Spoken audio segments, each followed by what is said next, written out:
How you guys? Would Would you guys care to talk about Jesus for a moment at a time? Yeah, no stress, no stress. Okay. I'm glad. Like you guys are literally the first people to stop today. But anyway, do you guys believe by any chance? In God and Jesus Yeah, and in everything. God and Jesus and everything. Why is that? Why is that? Yeah. Hey, Baba, there's no life without God. What are you saying? No, but there are many people who are going through life as if God does not exist. But it does, dog. Yeah. As a human being, you know what happens to you. You know what happens for you via God. So everyone knows. Okay. You know your own things. You know your own struggles. You know how things happen for you. Also, me personally, I say, oh, yeah, God. I believe in God. Yeah. Yeah, 100%. And then for those that don't, Hey, for those that don't, it's a problem, man. Yeah, it's a problem. It's a problem. Because they showed, man. How can you live and not praise God and not believe in God like that? It doesn't make sense. Mhm. Doesn't make sense. Or for some people, it may be the rules, the regulations, the whole be holy part for I'm holy, because God causes people that follow Him to be holy, to imitate His character. So someone may be like, I love women, I love this, and I love that. So hence, because of these reasons, they may not say it that way, but because of these particular reasons, I'd rather not follow God because now I'd have to compromise, I'd have to change my life entirely and become a totally different person. So like that. You see, even me right now, I'm drinking. But at the end of the day, I know God is there. I'm with God right now as I'm buying. Yeah. I'm with God because you never know what might happen when I get there by the gate or what. Yeah. So you don't think people should change or They be should, for transformed? sure. Yeah. Yeah, they should for sure. But Why is should there, they? is there a part there or Nah, like there's no but they should for sure. they should? Yeah. Okay. And how would you say that changes to go about? That one is tough. That one is tough. But people should just start believing more, man. Yeah, they should start believing more. Yeah, but then if you believe and then there's no impact, if you say, you know what? Anyway, there's no impact, my guy. Yeah. It might not be as big as maybe what you're expecting or what Yeah. Maradi is. Can we just come this side, pass? But there always is, bro. You just have to be able to notice things. You just have to be self-aware. You just have to be aware of what's going on around you, and then you would realize that God does exist and He's here. Okay, so when you talk about God, which God are you talking about precisely? When you say you believe in God, because many people can say, I believe in God, but then they have themselves in that place. Because I tell myself what I do, what's right, what's wrong. So for others themselves, they are their own gods. So when you say you believe in God, who exactly is that? Because God is just an identifier of a particular being that happens to be supreme over the universe. How do you identify and say, okay, I believe in God, and His name is this, this way, this is what He has quote unquote said for Himself? Or do you believe that with the names and what, I feel like that's all religion. Yeah. I'm not religious. I do believe in God, but I'm not religious. I don't go to church. I won't lie. Okay. I don't go to church, but I do pray, and I do see things happen. I do see God doing things for me. So okay. So then, how do you know whom you're praying to, who you are addressing? When you say, "Oh no, I believe in God," I'm spiritual, but I'm not religious.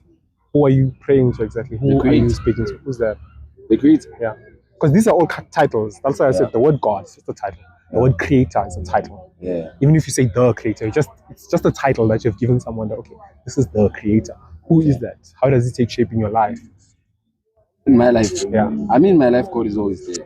Yeah, but the identity of who is that exactly? Because like I brought you the first example with people that say, I believe in God, but then they have themselves in that position. The question They now have themselves in what manner? In the manner of they believe in God so as far as He serves them. They believe in God so as far as He approves of them. So basically, I believe in God, and He allows me to do whatever I please. But I say I believe in God, but then whatever I desire to do, He goes along with it. He says, "Oh, okay, it's cool, it's great, it's great." He's affirming of all of my choices, all of my decisions. Yes, then you would say at the end, "I believe in God." You understand? But then it seems more like it's you, not God necessarily, because you believe ultimately that you are the one who's telling yourself, "Okay, this is right, this is wrong." If we say we believe in God who created the heavens and the earth, He gave us intellect, gave us a mind, then the question has to be, doesn't He gave have us a mind to think for ourselves? Yes, doesn't He have a mind? Doesn't He have an intellect? He does. We made in the image. So this is God. Yeah, so the question now has to be, if that's the case, has He said anything about our lives?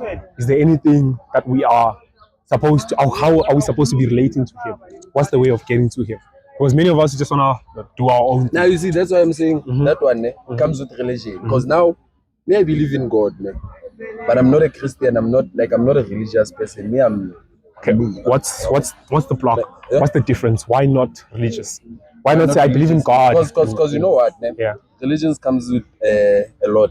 Like to say, not a lot in a bad manner. Yeah. It comes with that to say now, okay, now I'm religious. I have to follow a certain religion. Maybe I'm Christian. I have to follow the principles of Christianity and what and what. Me, I just pray to God. Okay, but why not those principles? Why not follow the principles? Now, I agree, at the end of the day, it depends on the mindset and how you actually do your things, right? So obviously, you are the judge of what's wrong or right in your life. Okay, I don't believe that's true. You don't believe it's true. Now, bro, at the end of the day, you are the one that takes the decision.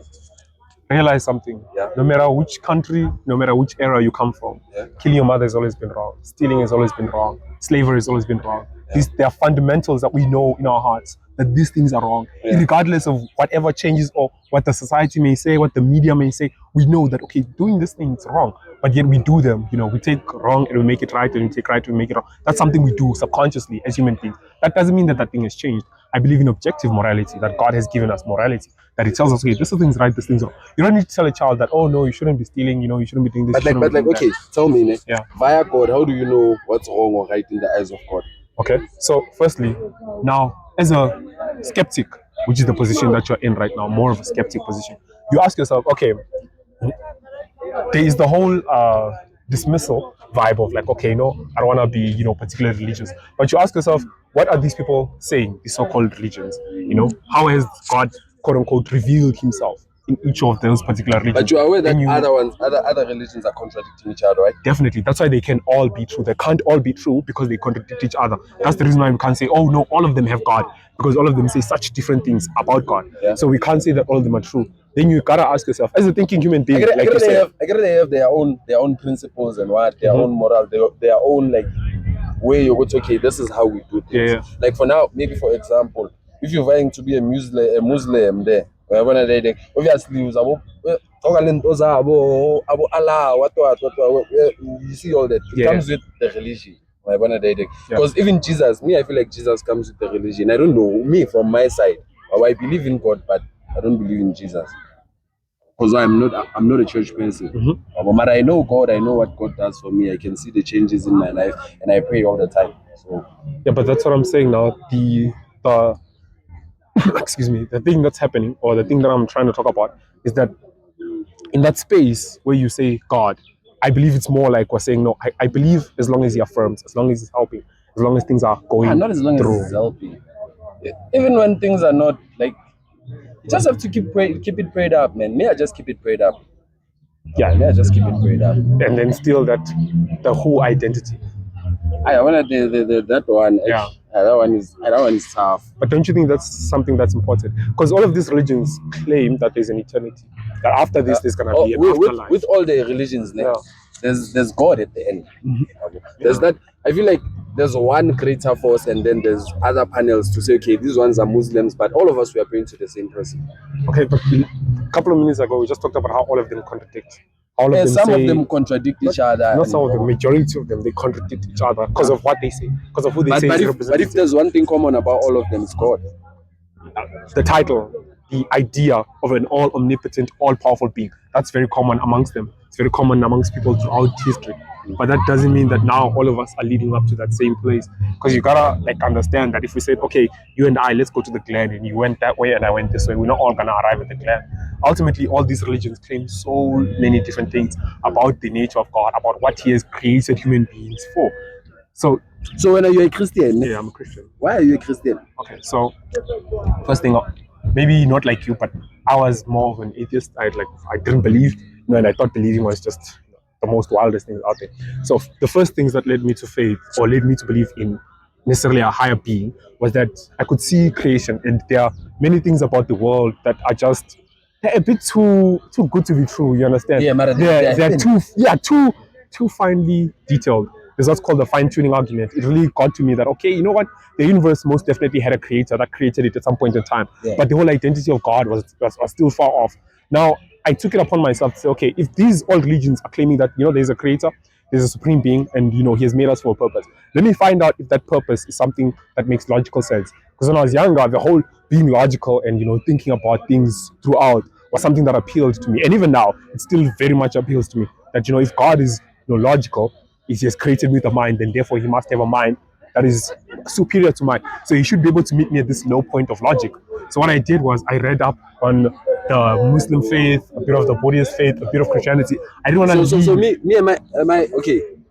Not that you said anything that makes it sound like that or what, ne? But do you think me I'm wrong for not being a religious person but believing in God at the same time? Okay, so the question is not whether I think you're wrong, because at the end of the day, people have their own opinions, right? The question is whether or not, if Jesus is true, are you wrong?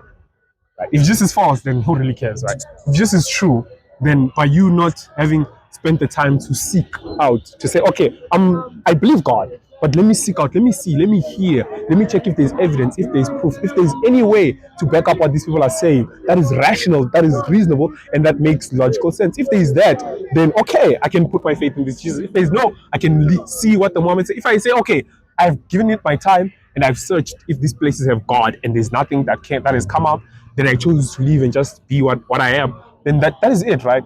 But if Jesus is true, then in the position that you're in, then you're wrong. Because Christ came to save every single person that will have faith in Him from their sins. The Bible talks about how we have a broken relationship between ourselves and between God because of the way we just want to be self-serving. Sorry about the word. Self-serving. We desire only to make ourselves good, like to get things good for me. You know what I mean? Many relationships fall into that category these days. That as long as I get what I want, then it doesn't matter what you want. Like, so we have a broken relationship with each other and with God. And Jesus comes now as God amongst us to now fix that relationship between Himself, His people, and eventually to those that will believe in Him, between each other. That's the purpose now of the gospel. So He says to all those, like the requirements to be with God, to go to heaven, is that you are holy, like you are righteous before God, that you have no blemish. And the blemish are basically sin. You have no sin on you. Now the problem is, to the best of our abilities, we can't make that. In our entire lives, have a dirty thought, you already have a problem. Have a heart that covets, you have a problem. You look at a woman with lust, that's a problem. You didn't commit lust, you looked at her with lust. Jesus says, already there, that is a problem that you have. So now if the requirements is that you must be righteous, and in you there is no righteousness to be found, if Jesus is true, then when you get up to heaven, you're not going to be covered by Christ. If you're not covered by Christ, then you're going to be judged based on your own merits. And no man is going to stand before God based on his own merits. Because all of us now are like sinners. Each has fallen into his own way. So now He'll come and say, okay, I gave you the option. You heard and you believed. You didn't believe, right? You chose to But now Jesus comes with Christianity, right? Yes. Well, Jesus is not a Christian. Christianity basically means those who follow Jesus. So Christianity are people who follow Christ, who follow Him and believe that He is the Messiah, the Son of the living God, the one with the Father. That's what Christianity is. It's not. Jesus was not a Christian. Jesus was a Jew, but He's the founder of Christianity, the Christian faith. Okay. Yeah. So to us, we come here to share with people, to come and tell people, there's a God who's created heaven and earth, and His desire is to know you, to have a relationship with you, a personal, transformative relationship. If only you would, allow. And I get it. I also had the mental blockage and the things I had to go through before saying, okay, you know what, God, I want to surrender my life to you.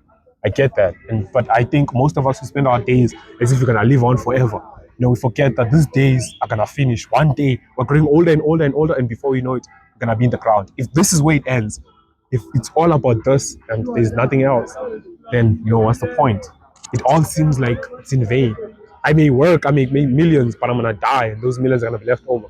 Somebody else is gonna have to do whatever, they will spend them like there's no tomorrow. You know what I mean? If there is no God, if there is no afterlife, then it's all in vain. It all just means nothing. So you believe in afterlife? Yeah, I believe there's a life after death. Jesus talks about this. He tells us that in His Father's house there are many rooms. If it was not the case, then He would not tell us that, so that He's gonna prepare a place for us. So He says that when He comes back, He's gonna take up all those who believe in Him into these many rooms. Only the ones that believe in Him. Yeah, see, that's the only requirement, is that you have faith. Only, not that you work out and you be perfect. No, you obey Jesus because you've been saved by Him. You don't obey to be saved. You obey now because you have been saved. So all He asks is, have faith. He tells this to the disciples: if you have faith the size of a mustard seed, which is like one of the smallest seeds, if you have that kind of faith, small faith, then you'll be able to move mountains. If that kind of faith, He'll be able to save you. He'll be able to work with you, in you, around you. I know, I hear you. Yeah. Now, I hope, man, you take your time to think about it. Yeah. Think about it and just ask yourself, what really is the purpose of life? Always I. Thanks. I love Sharp. Thank you guys for stopping. Sharp. Thank you for joining us. We really appreciate you staying to watch. Would you please hit that subscribe button, like, share, comment, and tell someone that Jesus saves.